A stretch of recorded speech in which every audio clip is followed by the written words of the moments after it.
बड़े ही धूमधाम से अयोध्या में भगवान के जन्मोत्सव को मनाया जा रहा है।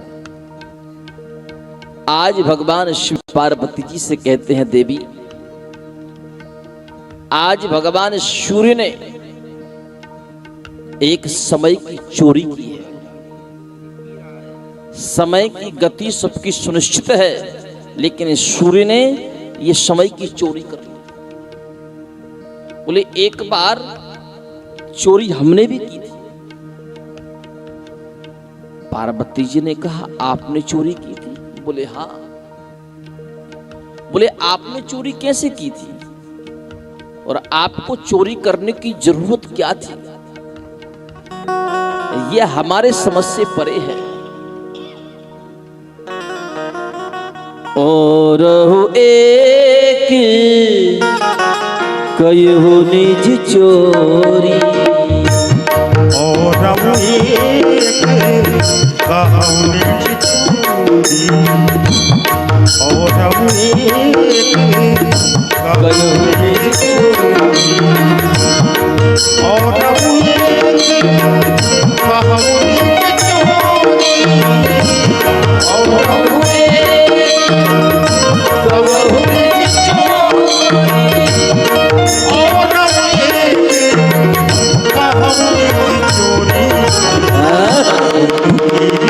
और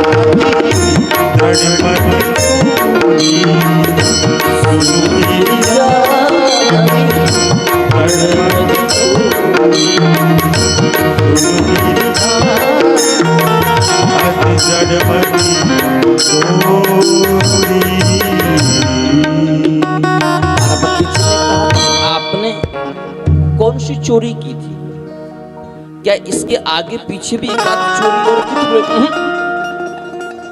एक चोरी सूर्य ने की और एक चोरी हमने की।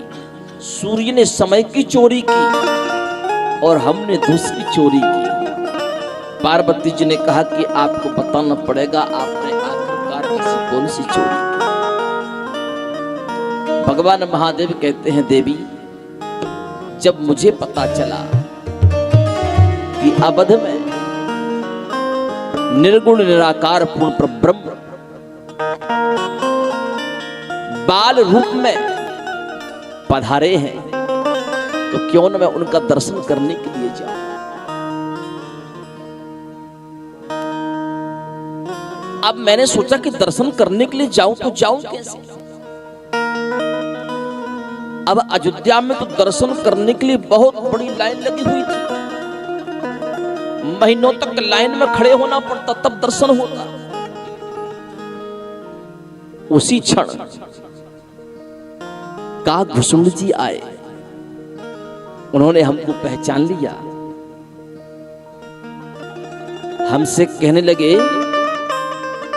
कि लाइन में लगे हो, दर्शन करने आए हो। तो हमने काकभूषुंड जी से कहा कि आ जाओ, आप भी लाइन में लग जाओ, तुम भी दर्शन करने आए हो ना। काकभूषुंड जी कहने लगे, देखो हमको लाइन में लगने की जरूरत नहीं है, हम तो उड़ते उड़ते जाएंगे और किसी भी अटारी के ऊपर बैठ करके उनको दर्शन कर लेंगे, किसी भी खिड़की में जाकर के बैठ करके उनका दर्शन कर लेंगे। अब लाइन में लगने का काम तो आपका है, हमारा नहीं है।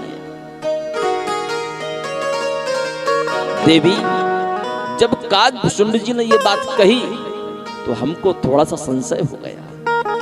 हमने काकभूषुंड जी से कहा कि ऐसा कोई रास्ता बताओ जिससे हमको भी लाइन में लगना ना पड़े और तुमको खिड़की में ना बैठना पड़े और प्रत्यक्ष जाकर के उनके सामने दर्शन कर लें हम, क्योंकि तुम्हारे भी वो इष्ट हैं और हमारे भी वो इष्ट हैं। तो काकभूषुंड जी ने कहा, देखो एक ही काम है, तुम बन जाओ हमारे गुरु और हम बन जाएं आपके शिष्य। आप बन जाओ ज्योतिषी और हम आपकी आसन चटाई दंड कमंडल उठाकर के आपके पीछे पीछे आप आगे आगे। और संपूर्ण अयोध्या में आप अपनी ज्योतिष का कार्य करना आरंभ कर दो। धीरे धीरे जब आपकी जानकारी जब कौशल्या जी को लगेगी ना तो वो अपने आप बुला लेंगे। देवी, हम एक ज्योतिषी बन गए, काकभूषुंड जी हमारे शिष्य बन गए और धीरे धीरे हमने अयोध्या वासियों की हस्तरेखा देखना आरंभ कर दी। और जैसे ही अयोध्या वासियों की हस्तरेखा देखना आरंभ की तो भूतकाल, वर्तमान काल, भविष्य काल, तीनों कालों की हम बात बताने लगे और हमारे शिष्य हमारा प्रचार करते रहे।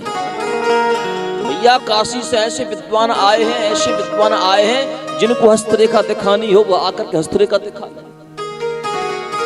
जिनको अपनी जन्म कुंडली दिखानी हो जन्म कुंडली दिखा लें, जिनके जीवन में कोई समस्या हो जाकर के समस्या का निदान कर ले।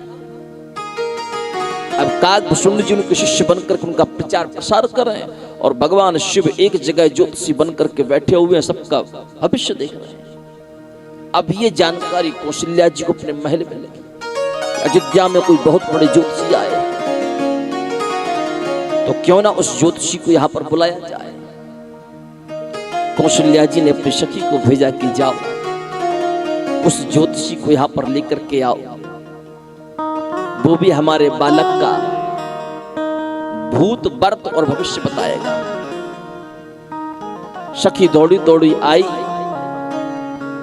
और भोले बाबा से कहने लगी, सुनो, तुम्हारा परम सौभाग्य है जो महारानी जी आपको खुद बुला रही हैं। नहीं तो महारानी जी के महल में कभी किसी को प्रवेश नहीं मिलता। चलो चलो चलो चलो। आगे आगे भोले बाबा, पीछे पीछे काकभूषुंड जी। और जैसे ही मुख्य द्वार पर पहुंचे तो सखी ने भोले बाबा को अंदर कर लिया और काकभूषुंड जी को पीछे छोड़ दिया, रास्ता रोक दिया। बोले आप अंदर नहीं जा सकते, केवल आपको बुलाया, आप अंदर चलो। अब भोले बाबा ने मन में विचार किया कि चलो ठीक है, अपन को तो कम से कम दर्शन हो जाएगा, लाइन में लगने से तो बच गए। अब काकभूषुंड की काकभूषुंड जा, अब काकभूषुंड जी का दिमाग खराब। काकभूषुंड जी ने इशारे ही इशारे में भोले बाबा से कहा, सुनो, पूरा रास्ता तुमको हमने बताया, ज्योतिषी तुमको हमने बनाया, तुम्हारा प्रचार प्रसार हमने किया, और जब दर्शन करने का समय आया तो आप अकेले अकेले जा रहे हो और हमको दरवाजे के बाहर छोड़ करके जा रहे हो। यदि हमको आप अंदर लेकर के नहीं गए तो समझ लेना हम तुम्हारी पूरी पुल पट्टी खोल देंगे। तुम कोई ज्योतिषी मुत्सी नहीं हो, सीधे कैलाश से आए, सापन वाले बाबा हो। अब भोले बाबा ने सोचा कि अगर हम चले गए और इन्होंने हमारी पुल पट्टी खोल दी तो बना बनाया काम बिगड़ जाएगा। भोले बाबा ने कहा, सुनो, थोड़ी सी एक समस्या है, जिसको तुमने पीछे रोक लिया है ना, वो हमारा शिष्य है और उसके बिना हमारी ज्योतिष विद्या थोड़ी सी अधूरी है। सखी ने कहा, क्यों? भोले बाबा ने कहा कि जब हम किसी की हस्तरेखा देखते हैं ना, उसमें जो बहुत छोटी छोटी रेखाएं होती हैं, बोले अब क्या है कि हमारा चौथापन आ गया ना, तो आंखों की रोशनी कम हो गई, हम छोटी छोटी रेखाओं को देख नहीं पाते। तो जो हमारा शिष्य है वो हमको रेखा देख करके बताता है और उसका भविष्य हम बताते हैं। और जब तक वो हमारे साथ नहीं रहेगा तो हम आपके बच्चे का भविष्य कैसे बता पाएंगे। सखी ने कहा, रुको रुको, हम आज्ञा लेकर के आ गए।